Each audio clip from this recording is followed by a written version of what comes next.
क्यों भाई हरदयाल, कुछ पता चला? कोई गेहूं के दाम लगाने आएगा या नहीं? अरे पूरे 5 दिन हो गए सुनते सुनते कि इंस्पेक्टर साहब आ रहे हैं, इंस्पेक्टर साहब आ रहे हैं, लेकिन अभी तक तो पहुंचे नहीं। ऐसा लगता है जैसे अनाज पैदा करके हमने कोई बहुत बड़ा पाप किया है। मुझे तो पता चला है कि इंस्पेक्टर साहब यहीं कहीं मंडी में हैं। मंडी छोड़कर जाएंगे कहाँ? यही तो दिन है उनके खेलने के। ये खिलौने छोड़कर कहाँ जाएंगे? नमस्ते नंबर साहब। हाँ, 125 लिख दे। इंस्पेक्टर साहब नमस्ते। 35 नंबर। 126 रुपए 50 पैसे लिख दे। हाँ जी। और ये लाल झंडी? ठाकुर साहब की है जी। हाँ, क्या गेहूं है? ठाकुर साहब का है जी। 182 लिख दे, जल्दी से जल्दी 182 लिख इंस्पेक्टर दे। साहब, हमने ऐसा क्या गुनाह किया है जो हमें सरकार का पूरा भाव नहीं मिलता?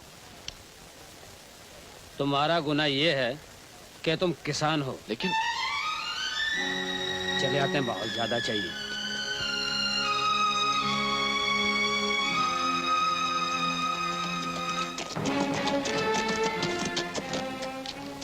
गोपी, जी ठाकुर साहब। सबका अनाज आ गया? जी हाँ।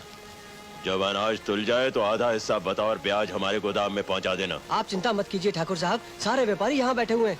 आपका ब्याज सबसे पहले कटेगा।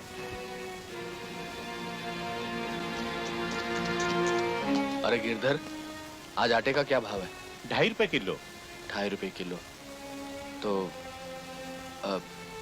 1 क्विंटल आटे की बोरी का भाव कितना हुआ? 250 रुपए।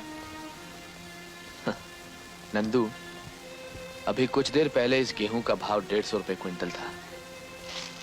मंडी से चलकर राशन की दुकान तक पहुंचा तो इस आटे का भाव 250 रुपए क्विंटल हो गया। जिस दिन ये 100 रुपए की पिसाई हमारी समझ में आ गई, उस दिन हमारे दिन बदल जाएंगे।